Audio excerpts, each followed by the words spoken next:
Assalamualaikum warahmatullahi wabarakatuh. Yang kami hormati Bapak Ibu pengunjung RSUD Haji Barang yang semoga dicintai oleh Allah Subhanahu wa taala. Alhamdulillahirabbil alamin. Wa bihi nasta'inu ala umuri dunya waddin. Wassalatu wassalamu ala asrofil anbiya'i wal mursalin wa ala alihi wa sahbihi ajma'in. Amma ba'du. Qala Allah ta'ala fil Qur'anil Karim. A'udzu billahi minasyaitonir rajim. Bismillahirrahmanirrahim. Ya ayyuhan nasu kulu mimma fil ardi halalan thayyiba. Shadaqallahul azim. Bapak Ibu, saudara-saudara sekalian, adik-adik sekalian, pengunjung RSUD Haji Barang yang mudah-mudahan dimuliakan, dikasihi oleh Allah Subhanahu wa taala. Pada kesempatan pagi ini kami ingin menyapa Bapak Ibu semua untuk mengingatkan khususnya kepada diri pribadi saya dan umumnya kepada Bapak Ibu semuanya bahwa Islam telah mengatur keseimbangan untuk jasmani dan rohani agar tetap hidup sehat. Sebagaimana firman Allah Subhanahu wa taala yang saya sebutkan di atas Quran surat Al-Baqarah ayat 168 yang artinya, wahai manusia, makanlah dari makanan yang halal dan baik yang terdapat di bumi. Di ayat yang lain Allah Subhanahu wa taala juga memberi anjuran yang sama, yaitu di surat Al-Maidah ayat 88. A'udzu billahi minasyaitonir rajim. Bismillahirrahmanirrahim. Wa kulu mimma razaqakumullahu halalan thayyiba wa taqullaha alladzi antum bihi mu'minun. Yang artinya, dan makanlah dari apa yang telah diberikan Allah kepadamu sebagai rizki yang halal dan baik, dan bertakwalah kepada Allah yang kamu beriman kepadanya. Allah Subhanahu wa taala memerintahkan untuk tidak memakan makanan haram, sebab itu membahayakan jasmani dan rohani. Tidak hanya itu, untuk penjagaan tersebut Allah Subhanahu wa taala juga memerintahkan untuk tidak sekedar memilih makanan, akan tetapi pilihlah makanan yang baik-baik atau thayyib tadi. Makanan yang halal dan thayyib adalah dalam rangka menjaga jasmani dan rohani.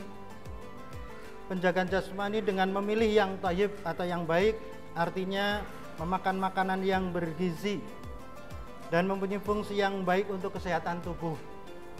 Ya, apalagi Bapak Ibu di sini ada mungkin yang sedang kontrol penyakit dengan diabetes, ada yang kontrol penyakit dengan gangguan jantung, gangguan stroke dan sebagainya. Tentunya itu perlu makanan-makanan yang baik, karena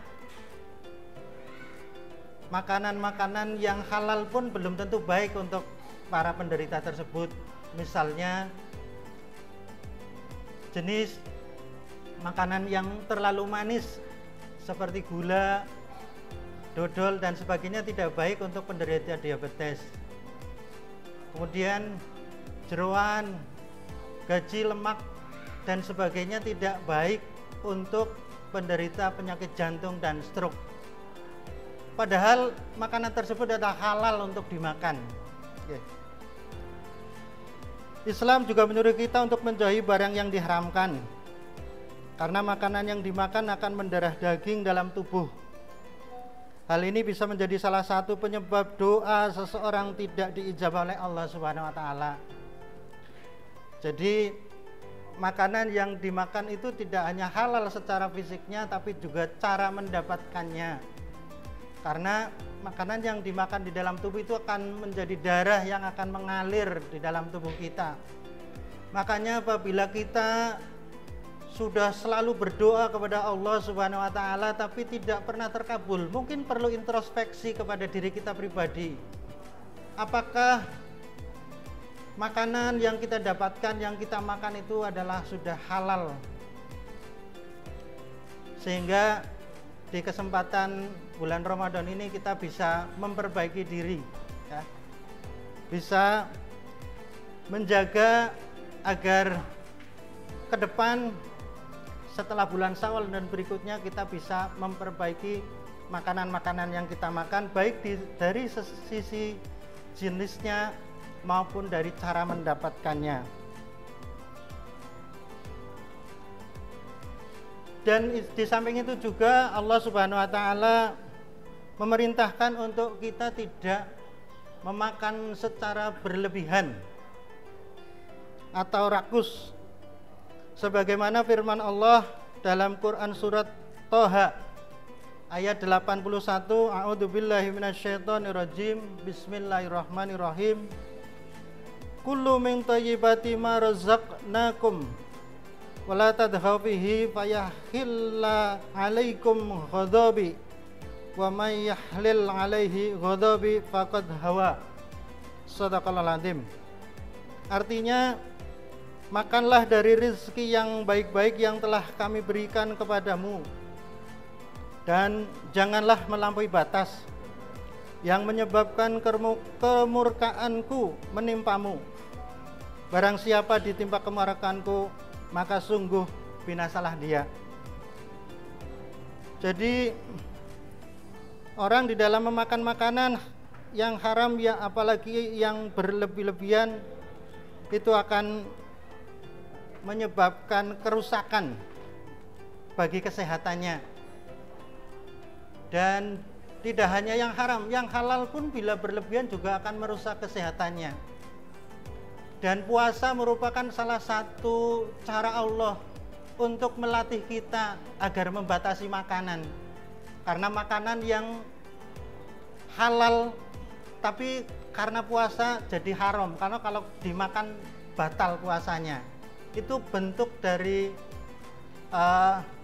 Allah di dalam melatih manusia agar tidak rakus atau berlebihan. Dan kami menghimbau kepada Bapak Ibu semuanya, setelah bulan Syawal nanti kita tidak berlebihan di dalam memakan makanan, karena kita yang sudah dilatih dengan membatasi makanan di saat bulan puasa, tentunya kondisi lambung kita setelah di hari-hari biasa kita akan menyesuaikan, ya. Dan tidak boleh memakan makanan yang berlebihan, baik dari jumlah maupun jenisnya. Misalnya makanan-makanan yang berlemak tinggi, makanan yang terlalu pedas, makanan yang bergas, ya. Makanan yang bergas itu contohnya seperti buah durian, pete, jengkol. Dari minuman seperti minuman bersoda, apalagi yang beralkohol, itu tidak dianjurkan, ya. Apalagi kita baru selesai menjalankan ibadah puasa dan kita perlu penyesuaian. Makanya Allah juga menganjurkan untuk puasa Syawal, ya, sehingga kita tidak langsung seolah-olah seperti balas dendam, yang tadinya pagi tidak pernah makan kita bisa makan sepuasnya. Itu tidak dianjurkan, sehingga nanti Bapak Ibu semua tidak balik ke sini untuk berobat, ya, karena gangguan lambung. Karena biasanya kasus-kasus penyakit setelah bulan puasa ini, di bulan Syawal, yang sering adalah diare, dispepsia atau gangguan lambung dan sebagainya. Yang ini karena kesalahan dari diri kita yang tidak bisa mengimplementasikan latihan pada saat puasa, jadi tidak bisa menahan nafsu makannya. Untuk itu, di kesempatan yang baik ini saya mengingatkan diri saya pribadi dan umumnya kepada Bapak Ibu semuanya. Mudah-mudahan setelah menjalani puasa sebulan penuh nanti kita bisa istiqomah menjalankan puasa dengan Senin Kemis, kemudian juga menjaga makanan kita tidak berlebihan, makan dengan seimbang, ya. Karena itu memang juga sudah diajarkan oleh Rasulullah, di mana Rasulullah menyampaikan bahwa tidak ada bejana yang lebih buruk diisi oleh manusia melainkan perutnya sendiri. Cukuplah seorang itu mengonsumsi beberapa kerat makanan yang dapat menegakkan tulang punggungnya. Jika terpaksa, maka ia bisa mengisi sepertiga perutnya dengan makanan, sepertiga lagi dengan minuman, dan sepertiga sisanya untuk nafas. Itu contoh Rasulullah di dalam mengkonsumsi makanan. Jadi kita tidak boleh makan sampai kenyang, sampai kulakaren, cara Jawane itu. Itu tidak dianjurkan, dan itu bukan prinsip sehat secara Islami. Ya. Mungkin itu saja yang dapat saya sampaikan. Semoga Bapak Ibu semuanya yang hadir di sini mudah-mudahan bisa menjalankan ibadah puasa Ramadan sampai tuntas selesai. Ya, sekarang memasuki hari ke-26. Ya. Jadi kurang 4 hari lagi. Ya, mudah-mudahan atau 3 hari lagi ya, 3 hari lagi karena kita memulainya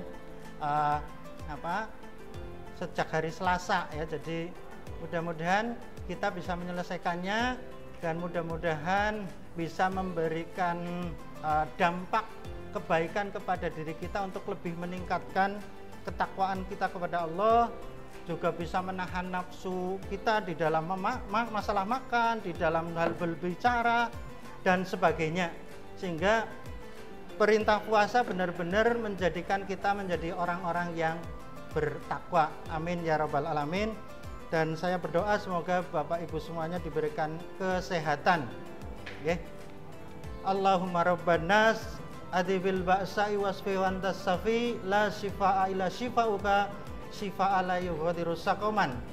Ya Allah, Rabb manusia, hilangkanlah kesusahan, berilah kesembuhan kepada saudara-saudara kami, karena Engkau zat yang maha menyembuhkan. Tidak ada kesembuhan kecuali kesembuhan darimu, kesembuhan yang tidak meninggalkan penyakit lainnya. Demikianlah yang dapat saya sampaikan, semoga bermanfaat. Billahi taufiq wal hidayah. Assalamualaikum warahmatullahi wabarakatuh.